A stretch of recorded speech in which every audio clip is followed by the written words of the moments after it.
नमस्कार। आज मैं आप लोग को एनसीईआरटी का बुक रुचिरा का क्लास 8 का बुक है। ये उसका तृतीय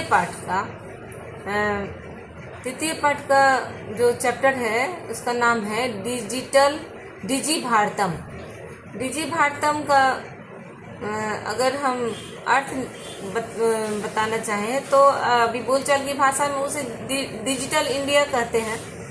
और जैसे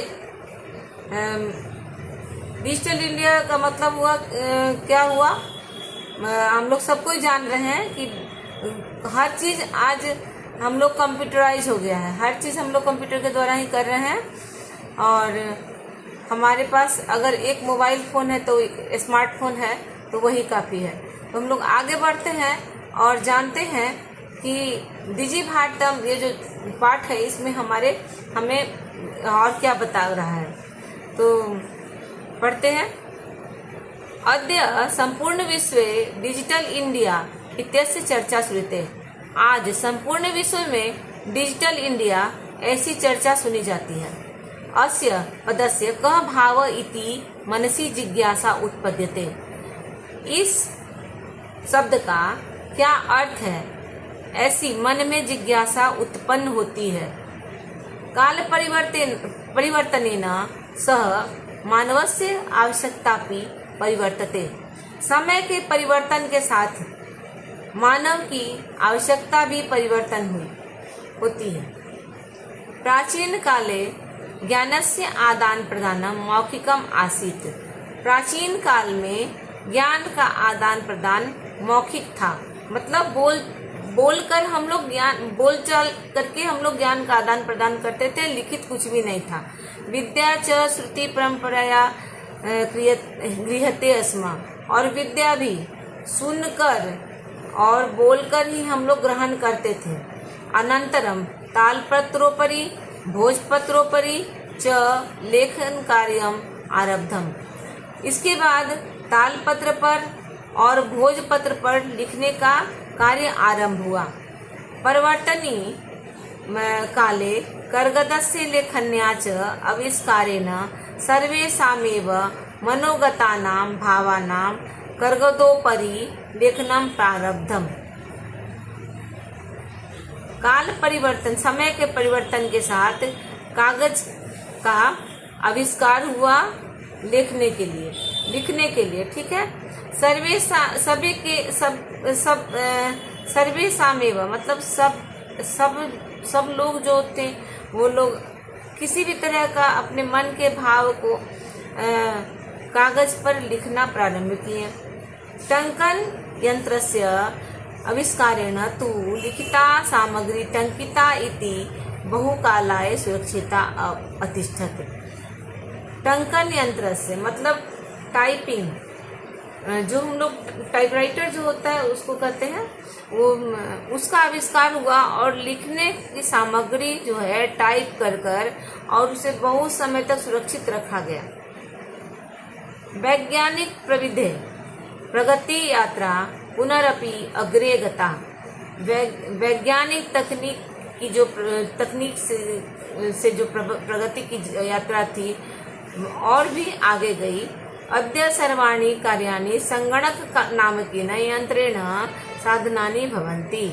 आज सभी कार्य जो हैं संगणक नामक यंत्र मतलब कंप्यूटर के द्वारा ही एक यंत्र जो है साधन मतलब होता है। क्या हुआ, जो आज क्या है कंप्यूटर के द्वारा ही हम लोग सब कुछ सारा कार्य करते हैं। समाचार पत्राणि पुस्तकानि च कंप्यूटर माध्यमेन पठ्यन्ते लिख्यन्ते च। समाचार पत्र और पुस्तक कंप्यूटर के माध्यम से ही हम लोग पढ़ते और लिखते हैं। कर्गदोद्योगे वृक्षाणाम उपयोगेन वृक्षा कर्तयन्ते स्म। कागज के उद्योग के लिए, कागज को बनाने के लिए क्या होता था, वृक्षों का उपयोग होता था। वृक्षों को काट के ही काटना पड़ता था और उससे कागज बनता था। परम संगणकेन अधिकाधिक प्रयोगेन वृक्षाणां कर्तने न्यूनता भविष्यति इति विश्वास। परंतु क्या हुआ, संगणक के मतलब कंप्यूटर के अधिकाधिक प्रयोग से वृक्षों का कटना क्या होगा, कम हो जाएगा, ऐसा विश्वास है। अनेन पर्यावरण सुरक्षाया दिशि महान उपकारो भविष्यति, इससे पर्यावरण की सुरक्षा की दिशा में महान उपकार होगा।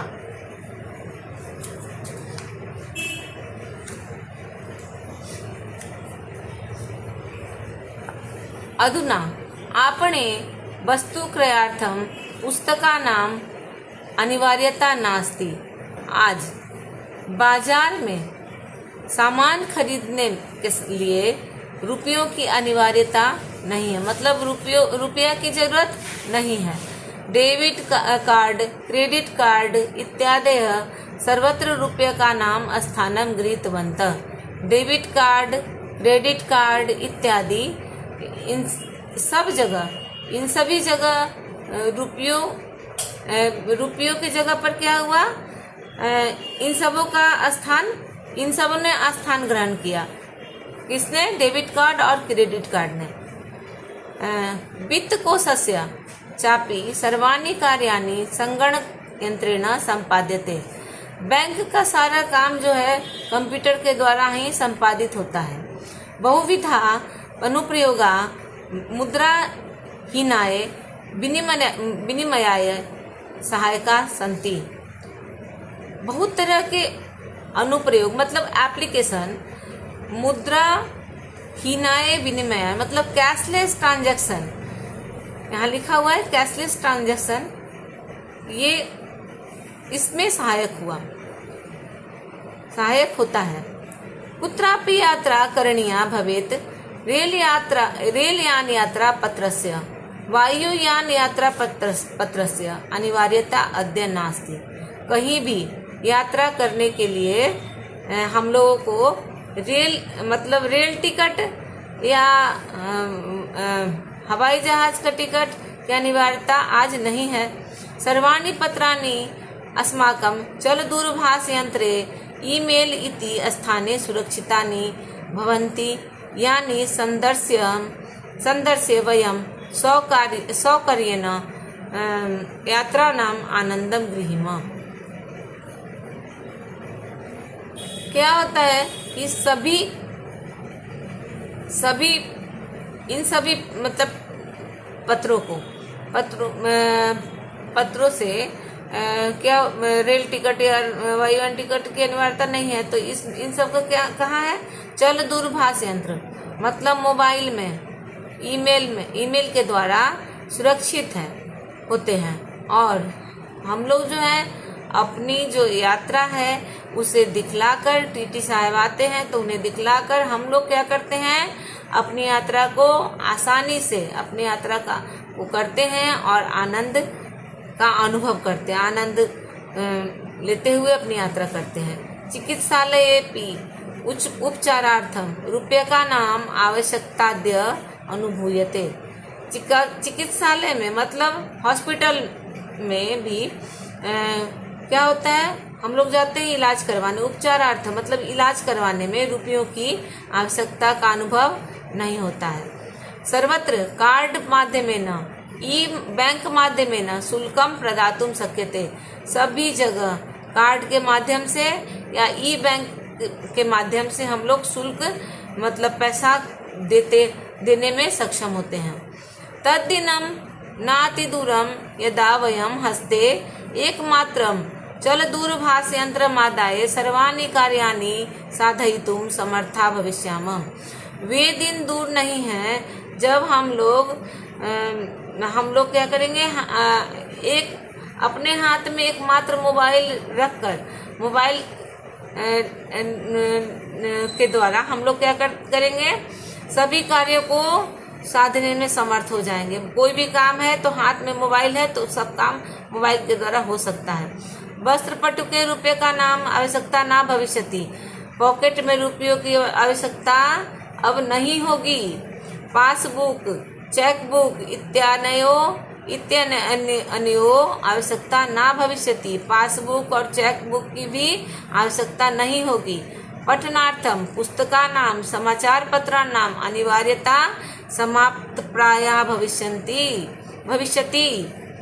पढ़ने के लिए पुस्तकों और समाचार पत्रों की भी आवश्यकता अब समाप्त प्राय हो गई है।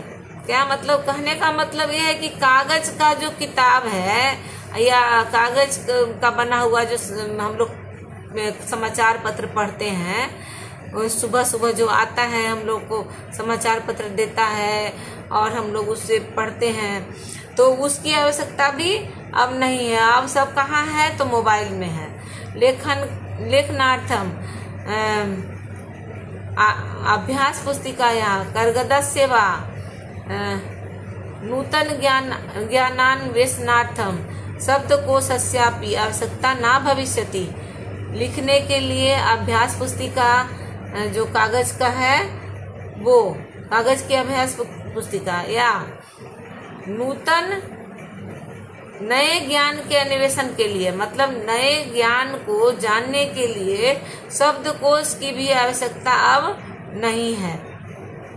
अपरिचित मार्गस्य ज्ञानार्थम मार्गदर्शकस्य मानचित्रस्य आवश्यकताया अनुभूति अपि न भविष्यति। अपरिचित कार्य के लिए मार्गदर्शन के लिए भी मानचित्र की आवश्यकता की अनुभूति अब नहीं होगी। एतत् सर्वम एकेनैव यंत्रेण कर्तुम शक्यते। ये सब एक ही यंत्र के द्वारा हो सकता है, एक ही यंत्र करने में सक्षम है।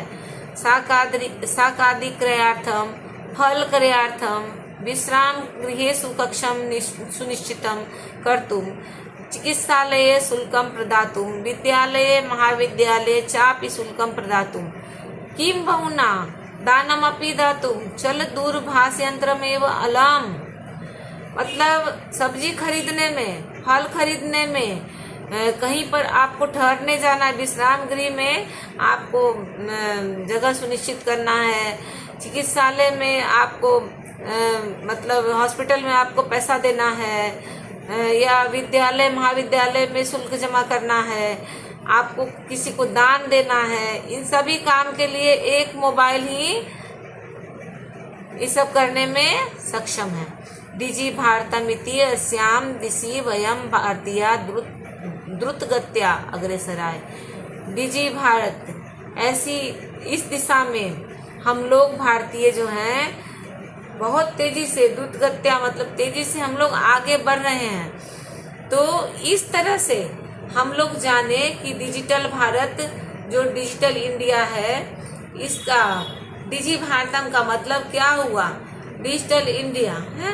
डिजिटल इंडिया जो है ये हम लोगों को पहले हम लोग कैसे रहते थे और आज हम लोग जीवन में कितना बदलाव आया जब डिजिटल इंडिया आया। तो पहले हर काम के लिए हम लोगों को पैसों की आवश्यकता होती थी, मतलब नोट और सिक्कों की आवश्यकता होती थी, लेकिन अब हम लोग बैंक से ट्रांजैक्शन करते हैं, हम लोग मतलब कैश की कोई आवश्यकता नहीं होती, कैशलेस ट्रांजैक्शन हो जाता है, कहीं भी पैसा देना है ऑनलाइन हो जाता है।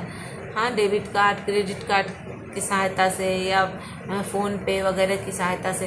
तो इस तरह से हम लोग बहुत सारे पैसों को ले जाने से बच जाते हैं, बाहर ले जाने से, और हमारा सारा काम एक मोबाइल के द्वारा ही संभव हो जाता है।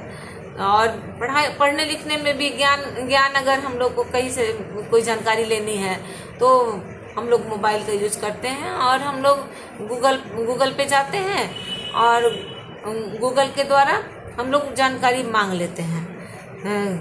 तो इस तरह से हम लोग देख रहे हैं कि आज वर्तमान में किस तरह से जो डिजिटल जो कार्य है वो कैसे हो रहा है, किससे संपादन हो रहा है, और हम लोग किस तरह से आगे बढ़ रहे हैं। और मैं समझती हूँ कि डिजिटल इंडिया सबों के लिए बहुत ही आवश्यक है और आगे हमारे जीवन को और भी सुलभ बनाएगा। तो इस तरह से मैं अपने जो ये अध्याय है उसे पूरा की, और आप लोग भी इसे यूट्यूब पर मैंने जो मैं जो डालती हूँ ये सब जो चैप्टर है उसे आप लोग ध्यान से पढ़ें और याद करें, क्योंकि आपका फर्स्ट टर्मिनल एग्ज़ाम जो है बहुत ही नज़दीक आ रहा है।